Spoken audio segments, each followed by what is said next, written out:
Hello dear students, आज हम लोग फर्स्ट एड एंड हेल्थ का जो यूनिट नंबर सेकंड है उसको देखेंगे। फर्स्ट एड एंड हेल्थ में देखें, हम लोगों ने पहली यूनिट में जो फर्स्ट यूनिट आपकी थी, फर्स्ट यूनिट का जो यानी कि 4 यूनिट पढ़नी है। जो फर्स्ट यूनिट के मैं 2 वीडियो में आपको 100 क्वेश्चन करके 200 क्वेश्चन बताए हैं, ऑब्जेक्टिव क्वेश्चन। तो आज हम लोग देखेंगे यूनिट सेकंड को कवर करेंगे और उसके बाद कल हम लोग यूनिट थर्ड और फोर्थ को मिला के बना देंगे। और कल आप देख लीजिएगा, आपको डिस्क्रिप्शन में आपको PDF मिल जाएगा, जाकि आपके लिए पेपर हो जाएगा, क्योंकि आपको पेपर देना है तो PDF की रिक्वायरमेंट होगी। कल आप अपनी डिस्क्रिप्शन में चेक कर लीजिएगा, आपको वहाँ पे मिल जाएगा। ठीक है, तो आज हम लोग मिलते हैं और यूनिट सेकंड को देखते हैं। एक एक क्वेश्चन करके हम लोग आज लगभग 150 क्वेश्चन के आसपास हम लोग देखेंगे। चलिए देखते हैं पहला क्वेश्चन हमारे पास क्या है। पहला क्वेश्चन कह रहा है कि नर्वस सिस्टम इज कॉल्ड, या स्नायु क्या तंत्र कहलाता है। तो नर्वस सिस्टम क्या होता है, ये एक नेट ऑफ थिन थ्रेड होता है। कैसा होता है, एक नेट थिन थ्रेड होता है। कह रहा है कि कौन शरीर के विभिन्न तंत्रों का नियंत्रण करता है। Who control the regulation of various system of the body. तो कौन करता है, वो करता है नर्वस सिस्टम, तंत्रिका तंत्र करता है।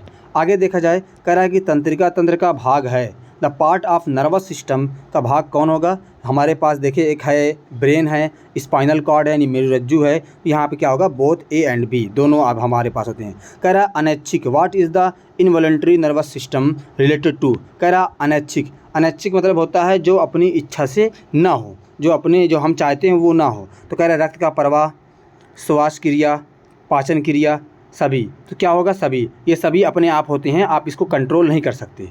ठीक है ना। कह रहा है कि कौन सी तंत्रिकाएं बाहरी शरीर और शरीर के ज्ञान को मस्तिष्क तक पहुंचाती है। कह रहा है कि which nerve carry external and body knowledge to the brain. तो कौन सा हमारे पास होगा, यहाँ पे देखिए हमारे पास क्या होगा, हमारे पास होगा, देखें यहाँ पे हमारे पास है संवेदक तंत्रिकाएं, सेंसरी नर्वस सिस्टम हो गया। आगे चला जाए, कह रहा है कि मस्तिष्क के भाग होते हैं। जो हमारा ब्रेन होता है वो कितने पार्ट होते हैं, उसके 3 पार्ट होते हैं। कितने पार्ट होते हैं, 3 पार्ट। कह रहा है कि शरीर की माप की तुलना में या अनुपात में किसका मस्तिष्क सबसे अधिक होता है। कह रहा है कि शेर का मस्तिष्क, व्हेल का मस्तिष्क, मनुष्य का ब्रेन। तो इनमें से कौन सा होगा हमारे पास, मनुष्य का, क्या होगा, ह्यूमन ब्रेन। कह रहा है केंद्रीय स्नायु, सेंट्रल नर्वस सिस्टम इंक्लूड, किसमें इंक्लूड कौन कौन होता है, मस्तिष्क और मेरुरज्जु, दोनों 2 पार्ट होते हैं, हम लोगों ने पीछे पढ़ा था। कह रहा है कि जो स्नायु संस्थान का आधार है, the basis of the nervous system. तो क्या होगा हमारे पास, यहाँ पे हमारे पास होगा स्नायु तक या नर्व टिश्यू। किससे होगा, नर्व टिश्यू। कह रहा है तंत्रिकाएँ मेल से बनती हैं, nerve are made up of, किससे बनती हैं, ये न्यूरॉन से बनती है। किससे बनती है बेटा, तंत्रिकाएं या जो नर्व होता है वो न्यूरॉन से बनता है। कह रहा है कि प्रतिवर्ती कार्य है, प्रतिवर्ती कार्य कौन सा होगा, देखिए पाचन क्रिया, उत्सर्जन क्रिया, रक्त संचार, उपयुक्त सभी। तो क्या होगा, all of the above, reversible process होता है। कह रहा तंत्रिकाएं तंत्र का दूसरा भाग है, जो is the second part of nervous system. तो क्या होगा, सेकंड पार्ट मेरुरज्जु या स्पाइनल कॉर्ड, और पहला पार्ट होता है हमारे पास। आगे चलें, कह रहा है कि डैश डैश के सामान्य कार्य में बाधा पड़ने से व्यक्ति मूर्छित हो जाता है। तो किसके हमारे पास होता है, मस्तिष्क, यानी ब्रेन से अगर कोई भी काम होता है तो इंसान क्या होता है, वो अनकॉन्शियस हो जाता है। ठीक है ना।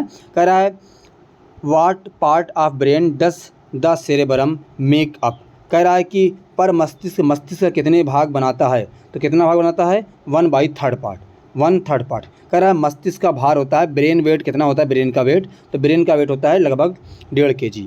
कितना होता है, 1.5 kg। कह रहा है प्रेम, दुख, खुशी, भरम, हर्ष आदि संवेदनाएं किस मस्तिष्क में पैदा होती है। In which brain do sensation like love, sorrow, happiness, confusion, joy etc rise. तो किससे होता है ये, पर मस्तिष्क में, जिसको हम लोग बोलते हैं। ठीक है ना। कह रहा मस्तिष्क से निकलने वाली तंत्रिकाएं कहलाती है, जो ब्रेन से नर्व निकलती हैं उसको हम लोग क्या बोलते हैं, उसको बोलते हैं कपाल तंत्रिकाएं, क्रेनियल नर्व। ठीक है। आगे कह रहा है कि प्रतिवर्ती कार्यों का नियंत्रण किससे होता है। प्रतिवर्ती कार्यों का नियंत्रण किससे होता है, तो वो होता है मेरुरज्जु स्पाइनल कॉर्ड से होता है। किससे होता है, स्पाइनल कॉर्ड से। कह रहा है एक व्यक्ति की मेरुरज्जु की लंबाई कितनी होती है। स्पाइनल कॉर्ड, अगर कोई एक एडल्ट पर्सन है जिसकी स्पाइनल कॉर्ड की लंबाई कितनी होती है, वो 45 सेंटीमीटर होती है। कितनी होती है, 45 सेंटीमीटर। कह रहा है कपाली मेनिनजी का प्रकार है, द टाइप ऑफ क्रेनियल मेनिंग्स। तो क्या होगा इसका आंसर? इसका आंसर होगा देखें दृढ़ तंत्रिकाएँ या ड्यूरोमोटर, जल तनिका, ठीक है, और मृदु तनिका। तो यहाँ पे क्या होगा? सभी, ऑल ऑफ द अबव, ठीक है। कह रहा है स्ट्रोक के मुख्यतः कितने प्रकार होते हैं? जो स्ट्रोक होता है वो कितने, 3 तरह के स्ट्रोक होते हैं। कितने तरह के होते हैं? 3 तरह के स्ट्रोक होते हैं। कह रहा है कि what are the main type of stroke? Stroke का मेन टाइप कितने हैं? 3 टाइप हम लोगों ने अभी देखा है। कह रहा है किसका मस्तिष्क सर्वाधिक जटिल और गूढ़ होता है? The brain is the most complex and enigmatics. इसमें क्या होगा हमारे पास? इसमें होगा ह्यूमन ब्रेन सबसे कॉम्प्लेक्स होता है। कह रहा है केंद्रीय स्नायु संस्थान का अन्य नाम है, another name of central nervous system. Central nervous system का और क्या क्या होगा? पेरिफेरल न्यूरोलॉजिकल सिस्टम या परिधि स्नायु संस्थान। आगे कह रहा है कि एक मस्तिष्क रोग है, इनमें से कह रहा है कि कौन सा एक ब्रेन डिजीज़ है। देखिए ब्रेन डिजीज़ क्या होता है? स्ट्रोक। क्या होता है? स्ट्रोक जो आता है हम लोग उसको बोलते हैं ब्रेन से होता है। कह रहा है थक्कों को घोलने में बहुत अधिक कारगर है, very effective in on dissolving the clot. जो क्लॉटिंग होती है उसको डिजॉल्व करने के लिए कौन सा होता है? होता है TPA। क्या होता है?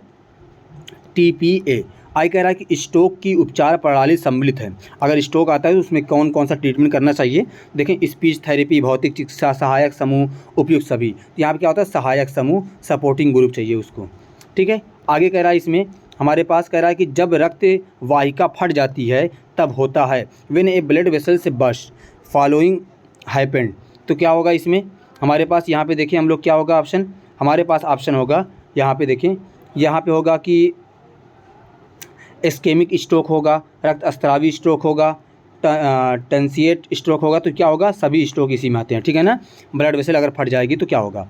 कह रहा ऐंठन का कारण है, ऐंठन किसकी वजह से होती है? तो देखिए यहाँ पे हमारे पास क्या ऑप्शन है? हमारे पास है मिर्गी, सिर की चोट, गंभीर बुखार। तो ये ऑल ऑफ द अबव। क्या होगा? ऑल ऑफ द अबव, सभी की वजह से ऐंठन होती है। कह रहा मिर्गी का कारण है, मिर्गी किसकी वजह से आती है? बहुत इंपॉर्टेंट क्वेश्चन है मिर्गी का, ठीक है ना। मिर्गी किसकी वजह से होता है? तो मिर्गी होता है जेनेटिक प्रभाव होता है, हो सकता है जेनेटिक से हो सकता है मस्तिष्क में कोई मेंटल जो माइंड स्टेट होता है, मेंटल होता है उसकी वजह से होता है, डेवलपमेंट डिसऑर्डर होता है उसकी वजह से। तो यहाँ पे क्या होगा? ऑल ऑफ द अबव, सभी होगा, ठीक है ना।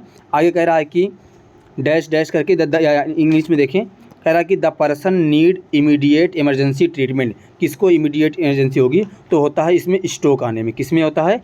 स्ट्रोक आने में। आपने देखा होगा दिमाग से जो भी दिक्कत होती है तुरंत इमरजेंसी देना चाहिए। बेहोशी का कारण, बेहोशी में क्या होता है? सिर में चोट लगने से होता है, हृदय रोग से होता है, अधिक देर से खड़े रहने पर होता है, तो सभी से होता है। तो ऑल ऑफ द अबव क्या हो गया? All of the above. कह रहा कि स्ट्रोक के लक्षण हैं झाग निकलना, दांत कसकर जकड़ लेना, पसीना आना, ये सभी के कारण क्या होते हैं? स्ट्रोक आना, इसी में होता है ऑल ऑफ द अबव, ठीक है ना।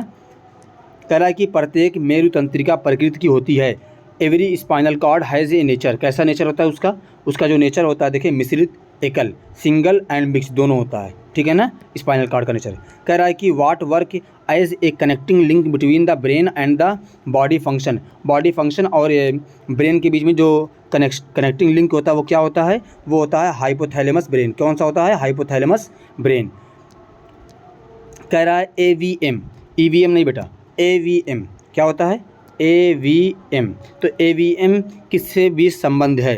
तो AVM का संबंध क्या होता है? आर्टरी एंड वेन से। किससे होता है? आर्टरी एंड वेन से। कह रहा है कि खोखले मस्तिष्क की गुहा में कितने तरल भरा होता रहता है? या यहाँ पे देखिए how much fluid is filled in the hollow brain cavity. तो कितना होता है? 80 से 150 ml, ठीक है ना।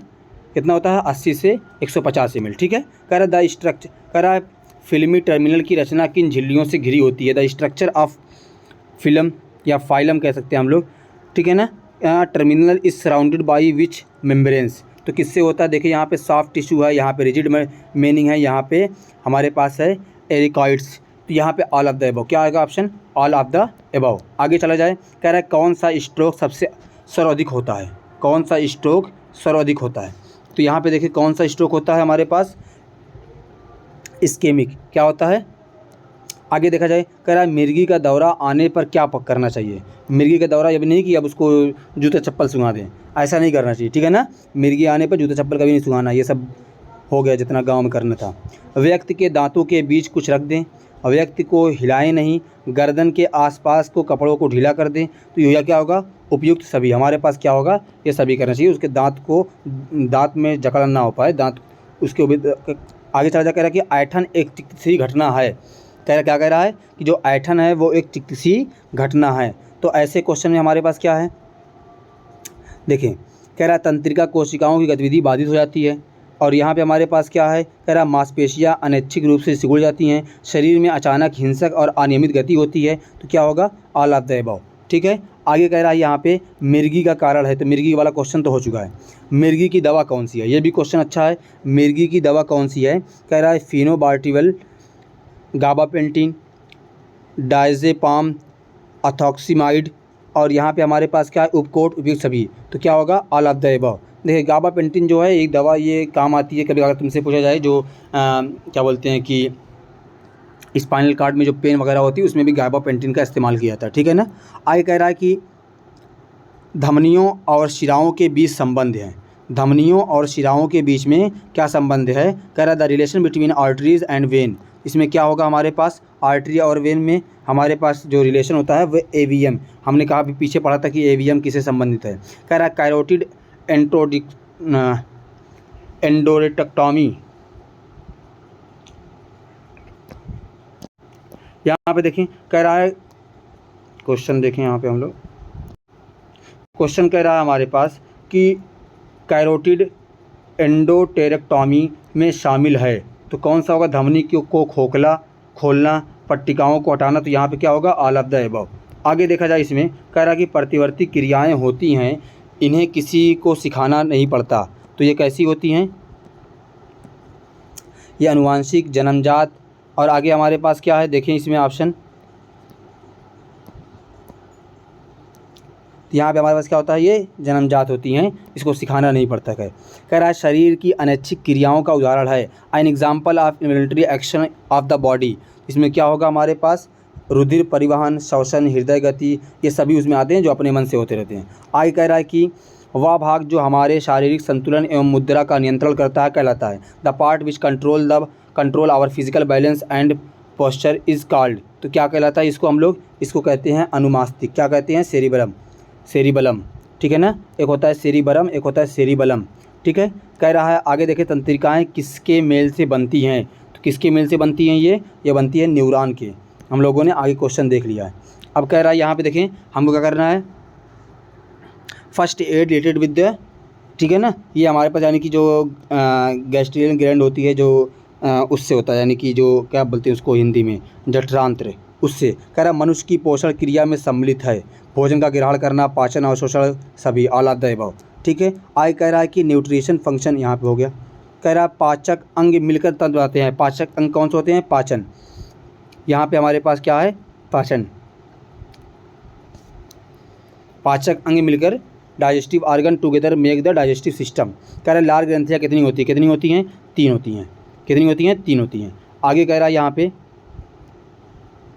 लार में एक प्रकार का पाचक एंजाइम होता है। कौन सा एंजाइम होता है, ये हमारे पास होता है टाइलिन एंजाइम। कौन सा होता है, टाइलिन। अच्छा क्वेश्चन है। कह रहा है व्यक्तियों के किन खाद्य पदार्थों से परहेज़ करना चाहिए। व्यक्तियों को किन खाद्य पदार्थों से परहेज़ करना चाहिए, बासी भोजन से, इससे भी कच्चे मीट से, बिना पाश्चुरीकरण से। तो यहाँ पे क्या होगा, ऑल ऑफ द अबव। ठीक है, कह रहा है कि खाद्य विषाक्तता का लक्षण है the symptom of food poisonous. Food poisonous से क्या होता है, मतली दस्त आता है, उल्टी, पेट में ऐंठन होती है, पेट में दर्द व ठंड लगना। तो क्या होता है, ऑल ऑफ द अबव। ठीक है, कह रहा है कि which are the gastric juice form. Gastric juice क्या होता है, इसमें हमारे पास यहाँ पे होता है अमाशय या स्टमक में आता है। किस में आता है, स्टमक, क्योंकि फूड वहाँ पे 4 से 6 घंटे स्टोर होता है। ठीक है, कह रहा है कि the main digestive gland is, main digestive gland क्या होती है कि ये देखिए यहाँ पे लीवर, इंटेस्टाइनल ग्लैंड, पैंक्रियाजिक ओ। तो यहाँ पे क्या हमारे पास है, ऑल ऑफ द अबव। ठीक है, आगे कह रहा है कि the size of spleen like a seed of, किसके सीड के बराबर होती है, तो ये होती है बीन शेप, सेम के बीज की तरह होती है। कह रहा है कि पित्त रस का कार्य होता है the function of bile juice, भोजन को अम्लीय समाप्त करता है, भोजन को क्षारीय बनाता है। ये भी क्वेश्चन बहुत इंपॉर्टेंट है। ठीक है ना, तो यहाँ पे हमारे पास क्या होगा, भोजन को अम्लीय समाप्त, अगर यानी कि एसिडिटी ख़त्म करता है और बेसिक नेचर देता है। ठीक है ना, क्योंकि जो फूड में एसिडिटी, इसलिए एसिडिक नेचर यहाँ पे भोजन को इमल्शन प्रदान करता है। तो यहाँ पे क्या होगा, ऑल ऑफ द अबव।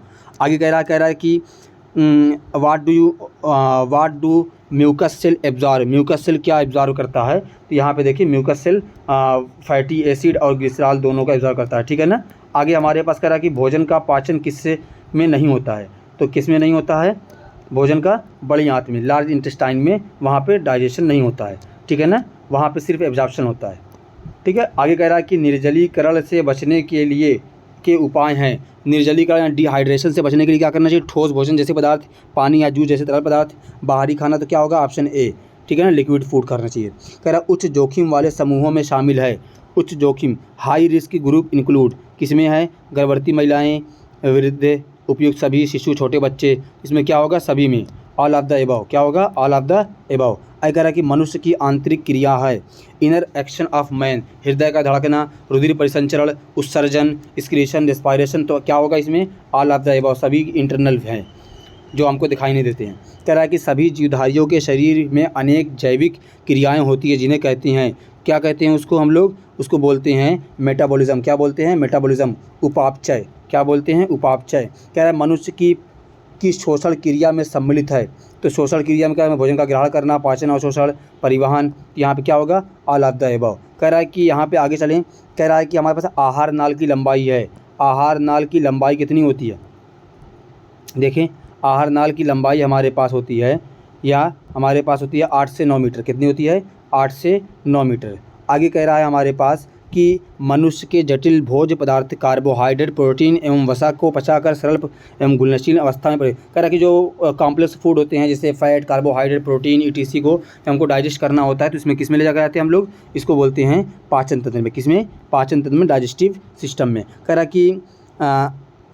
रहा है which part of liver is the largest. Liver का कौन सा पार्ट लार्जेस्ट होता है? देखो लीवर, तो यहाँ पे कौन सा होता है? दायां पार्ट। कौन सा होता है? राइट, ठीक है ना। आगे कह रहा है इसमें डायरिया का कारण है। डायरिया किसकी वजह से होता है? तो डायरिया गंदे पानी से, वायरस से, और सफाई सुथराई नहीं होगी तो वहाँ पे गंदगी से, यानी उपयुक्त सभी। आगे कह रहा है कि डायरिया रोग का लक्षण है। डायरिया का क्या लक्षण है? सिम्टम क्या डायरिया का है? बार बार दस्त आना, बुखार, बेचैनी, ठंडा पसीना, ठीक है ना, और आँखों में दर्द, और पेट फूलना। तो क्या होगा हमारे पास? ऑल ऑफ द एबव, सभी डायरिया के सिम्टम हैं। कह रहा भोजन को पचाने का कार्य करने वाले अंगों को कहा जाता है, क्या कहा जाता है? आप जानते होंगे, डाइजेस्टिव सिस्टम। कह रहा सबसे बड़ी पाचक ग्रंथि है। सबसे बड़ी पाचक ग्रंथि क्या है? लार्ज डाइजेस्टिव ग्लैंड कौन सी होगी हमारे पास? लीवर होगी। कौन होगी? लीवर। क्या होगा? लीवर, ठीक है। आगे कह रहा है इसमें in the liver more than required amino acid are converted into. Amino acid को किसमें कन्वर्ट करते हैं? अमीनो एसिड को किसमें करते हैं? यूरिया में। किसको करते हैं? यूरिया में। कह रहा पचे हुए भोजन का अवशोषण द्वारा होता है। कहाँ, किसके द्वारा होता है? ये विसरल डिफ्यूजन से होता है। किससे होता है? डिफ्यूजन से। लिक्विड का होता है, हम लोग कहते हैं ऑस्मोसिस से। द कॉम्प्लिकेशन ऑफ, क्या है क्वेश्चन? हाँ, आगे देखा जाए।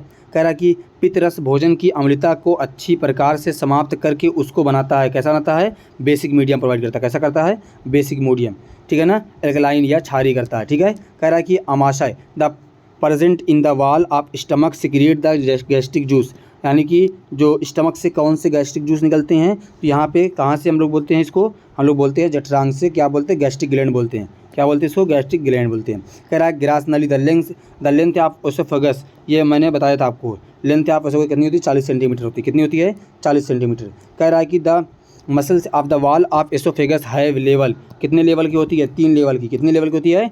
3 लेवल की। कह रहा है कि what is the part ahead of the duodenum called. Duodenum किसका पार्ट होता है? ड्यूडेनम किसका पार्ट होता है? तो ये किसका पार्ट होता है? Small intestine. किसका होता है? स्मॉल इंटेस्टाइन का। कह रहा है कि परचूसी कोशिकाओं किसका अवशोषण करती है? What is absorbed in the capillary cells. Capillary cell में किसका होता है? कैपिलरी सेल में होता है हमारे पास ग्लिसरॉल नहीं, अमीनो एसिड नहीं, बोथ एंड भी। यहाँ पे क्या होगा हमारे पास? नॉन ऑफ द अबव, यहाँ पे नहीं दिया हुआ है। कह रहा आहार नाल की इंग्लिश में देखा जाए तो बहुत टफ है हिंदी। कह रहा which digestive juice secrete the mucous membrane of the alimentary canal. Alimentary canal में कौन कौन सा होता है? तो एलिमेंट्री कैनाल में क्या होता है? पाचक ग्रंथियाँ क्या होती है? डाइजेस्टिव ग्लैंड होती है। कह रहा अस्थायी दांतों की संख्या है, टेम्परेरी टीथ जो होती है जिसको हम लोग मिल्क टीथ बोलते हैं, तो कितनी होती है? 20 होते हैं। और परमानेंट कितने होते हैं? 32। दांत के मध्य भाग जो मसूड़ों के अंदर दबा रहता है, क्या रहता है? उसको क्या बोलते हैं हम लोग? उसको बोलते हैं ग्रीवा। क्या बोलते हैं? दंत ग्रीवा, ठीक है ना। कह रहा डायरिया अधिकतर किसे कहते हैं? किससे होता है? कम आयु के बच्चों में, ठीक है ना, और हड्डी हृदय रोगियों को, और यहाँ पे वयस्कों में, तो सभी में होता है। डायरिया किसी में हो सकता है। कह रहा आगे the most serious complication of food poisoning. Food poisoning सबसे ज़्यादा दिक्कत क्या होती है, तो यहाँ पे क्या होगी हमारे पास डिहाइड्रेशन हो जाता है। क्या हो जाता है, डिहाइड्रेशन हो जाता है। आगे कह रहा है कि the passage of the second hole of the stomach is connected to the small intestine is called, इसको क्या बोलते हैं हम लोग, इसको बोलते हैं गैस्ट्रिक आउटलेट या हम लोग बोलते हैं पाइलोरस, दोनों, बोथ ए एंड बी दोनों होगा। कह रहा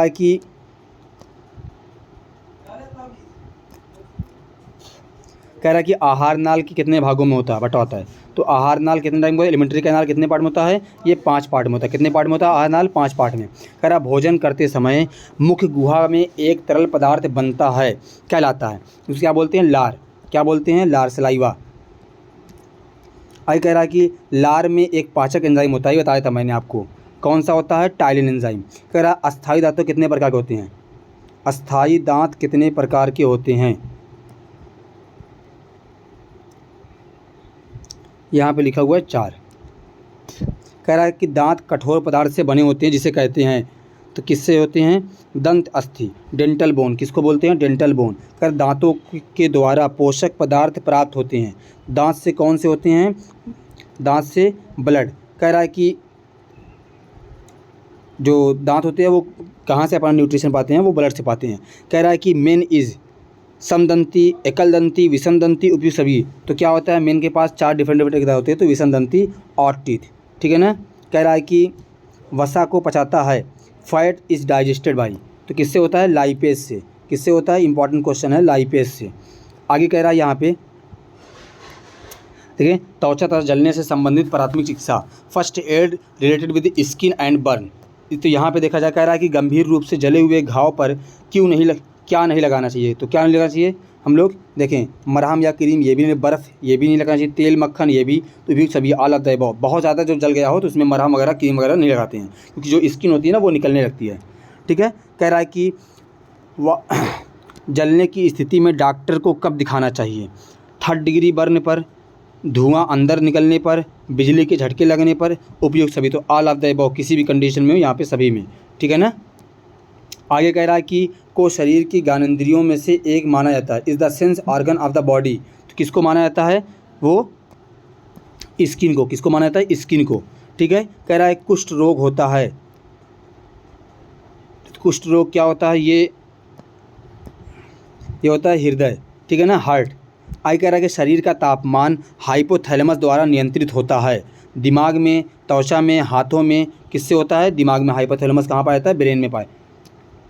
कह रहा है शरीर का सबसे बड़ा अंग है, शरीर का सबसे बड़ा अंग क्या है, शरीर का स्किन, क्या होती है, स्किन पूरी बॉडी में होती है, तो क्या होता है, स्किन, ठीक है ना। आगे कह रहा है कि त्वचा का रंग प्रदान करती है, किसकी वजह से होती है, इसका रंग, इसका रंग होता है पिगमेंट सेल, किससे होता है, पिगमेंट सेल से।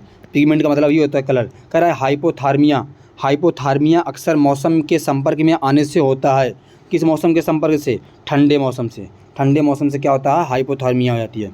कह रहा आइस बर्न का लक्षण है, आइस बर्न के लक्षण क्या हैं, आइस बर्न के दर्द होगा, सुन्न हो जाएगा, फफोले पड़ जाएंगे, तो सभी क्या होगा, ऑल ऑफ द अबव। आगे चला जाए, कह रहा है कि गर्मी की थकान के लक्षण हैं, गर्मी की थकान के लक्षण, दुर्बलता, चक्कर, उल्टी, तीव्र या हल्के श्वास, सिर दर्द, शुष्क जीभ व होंठ, उपयुक्त सभी, तो क्या होगा, ऑल ऑफ द अबव। आपने तो ये 2 देखे होंगे, ठीक है ना, ऑल ऑफ द अबव। आगे चलिए, कह रहा है कि गंभीर ठंड में के संपर्क में आने से यदि त्वचा जलती है तो इसे क्या कहा जाता है। कह रहा burning of skin due to exposure of sub cold इसका, यानी कोल्ड की वजह से जब ज़्यादा ठंडी होगी। आइस बर्न होगा शीत देश, तो इसमें क्या होगा, both A and B, ice burn और कोल्ड कंट्री, ठीक है ना। कह रहा है कोई हानिकारक केमिकल यदि आँख में गिर जाए तो कितनी देर तक आँखों को साफ़ पानी से धोना चाहिए, कितने से 20 मिनट तक, कितने मिनट तक, 20 मिनट तक। हम लोग 2 मिनट करके थक जाते हैं। कह रहा 3rd डिग्री बर्न में त्वचा कैसी दिखाई देती है, तो कैसी, मोम जैसी सफ़ेद या कड़क या कठोर व जली हुई, तो ऑल ऑफ द अबव, क्या होगा, ऑल ऑफ द अबव।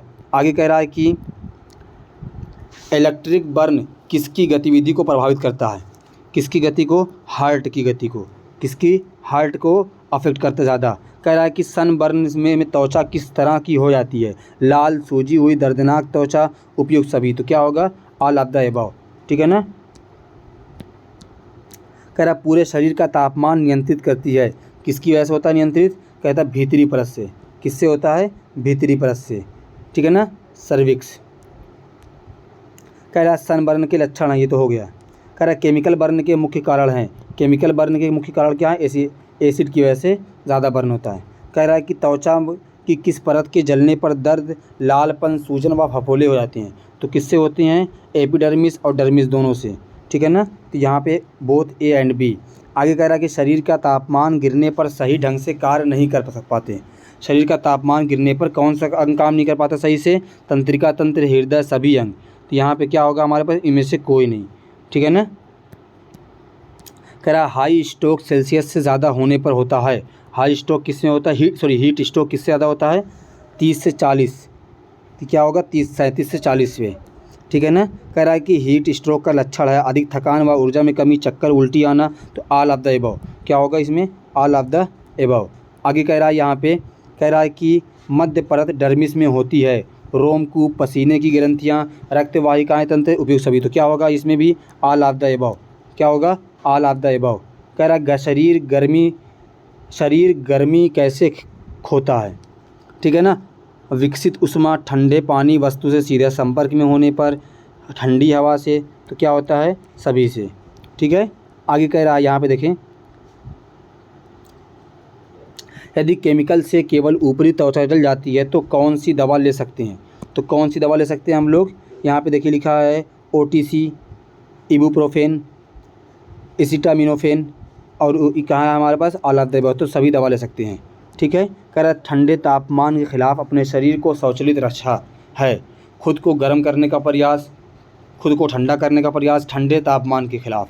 दोनों ए व बी गलत, दोनों ए व बी सही। तो क्या होगा? गर्म करने का। ठंडी में गर्म करेंगे, ठंडी में ठंडा थोड़ी करेंगे, ठीक है ना। आगे कह रहा है यहाँ पे हाइपोथर्मिया के जोखिम कारकों में शामिल है। तो हाइपोथर्मिया किसकी वजह से होता है? Risk factor of hypothermia include, किसमें होगा?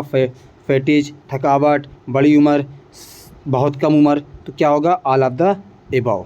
क्या होगा? ऑल ऑफ द एबव, उपयुक्त सभी। यहाँ पे देख लें, यहाँ पे देखिए क्वेश्चन बड़ा इंपॉर्टेंट है। क्वेश्चन कह रहा है कि किसी रसायन के जलने की स्थिति में कहा जाता है।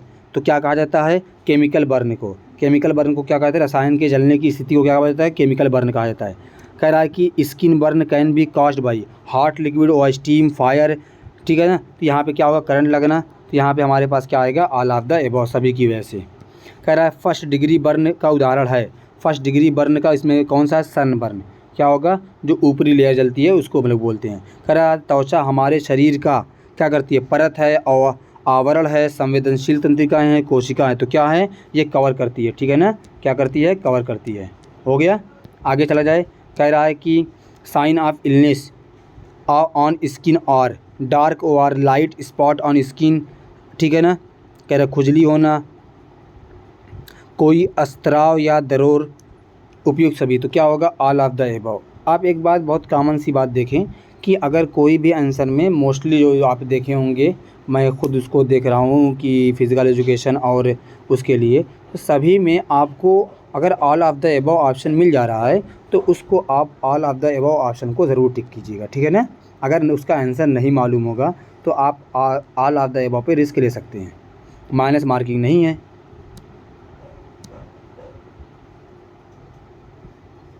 जब शरीर गर्मी पैदा करने की तुलना में तेज़ी से गर्मी खोने लगता है तो ये स्थिति क्या कहलाती है? तो ये स्थिति को बोलते हैं हाइपोथर्मिया। क्या बोलते हैं? हाइपोथर्मिया। कह रहा थर्ड डिग्री बर्न में त्वचा कैसी दिखाई देने लगती है? ये भी इंपॉर्टेंट क्वेश्चन है, ठीक है ना। कह रहा कड़क, ये तो हो गया क्वेश्चन, ठीक है।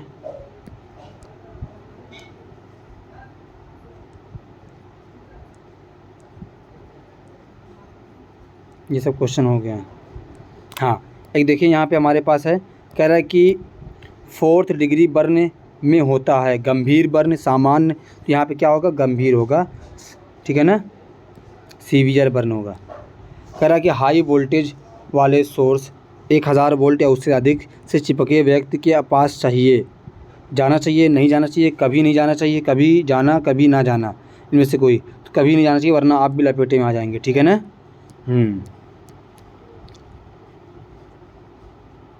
कह रहा जहर विषयुक्त एवं पशुओं के काटने में first aid with poison and animal bites, ठीक है ना। इसको देखें, ये बड़ा इंपॉर्टेंट टॉपिक है, यहाँ से हर क्वेश्चन आएगा ज़रूर। कह रहा संक्रमित जानवरों के काटने से नामक बीमारी हो सकती है, बुखार, टीबी, कैंसर, तो क्या होगा, रेबीज़। ये आप जानते हैं किसके काटने से। सभी जहरीले नहीं होते हैं। क्या सभी जहरीले? सांप सभी जहरीले नहीं होते हैं, कुत्ते सभी जहरीले होते हैं, ठीक है ना। कह रहा है कि सांप के काटने पर प्रभावित स्थान है, कौन सा सुन्न हो जाता है, गर्म व सूज जाता है, आँखों में धुंधलापन लगता है, सभी, तो क्या होगा, ऑल ऑफ द अबव, सब सभी साइन है। कह रहा है कि सांप के काटने के इलाज के लिए सांप की पहचान क्यों आवश्यक होती है, सही एंटीटॉक्सिन चुनने के लिए, सही सीरम चुनने के लिए। तो यहाँ पे हमारे पास क्या होगा, दोनों ए व बी, क्या होगा, ए व बी दोनों सही है। सही सीरम चुनने के लिए और सही एंटीटॉक्सिन चुनने के लिए, ठीक है ना।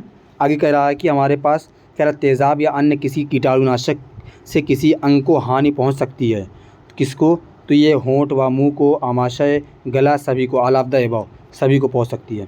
कह रहा है मधुमक्खी या ततैया के डंक में कैसे निकालना चाहिए, हाथ से दबाकर।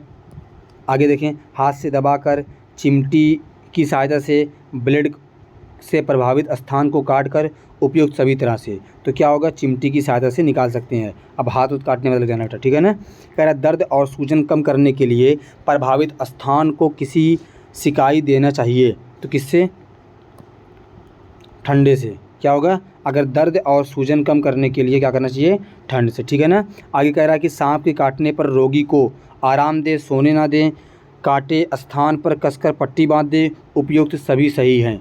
तो क्या है, सभी सही, सोने भी ना दें और आराम भी करने दें और कटे स्थान पे पट्टी बांध देते हैं, ये आप लोगों ने देखा होगा, ठीक है ना। आगे देखें, कह रहा है कि मुंह में डंक लगने पर पीड़ित को तुरंत क्या करना चाहिए, डैश डैश करके चूसने को देनी चाहिए। क्या है, बर्फ़, खट्टी गोली, टॉफ़ी, इमली, तो क्या होगा, बर्फ़, ठीक है ना। आगे कह रहा है कि डंक वाले स्थान पर खुजली हटाने के लिए क्या लगाना चाहिए, मक्खन, दही, बर्फ़, कैलामाइन लोशन, तो क्या होगा, कैलामाइन लोशन का इस्तेमाल करना चाहिए अगर डंक वगैरह खुजली वगैरह होती है। कह रहा है कि किसके काटने पर एंटी रेबीज़ टीका लगवाना चाहिए, कुत्ते के काटने से, ये मालूम रहे, कुत्ते, बंदर, गिलहरी, यहाँ पे ऑल ऑफ द अबव, क्योंकि बंदर भी है तो बंदर के काटने भी वही लगता है, ठीक है। कह रहा है कि जहर की पीड़ित व्यक्ति को उल्टी ना करवाएं, सोने ना दें, श्वास ना आने पर CPR करें, तो यहाँ पे क्या होगा, ऑल ऑफ द अबव, ठीक है ना। यहाँ पे हमारे पास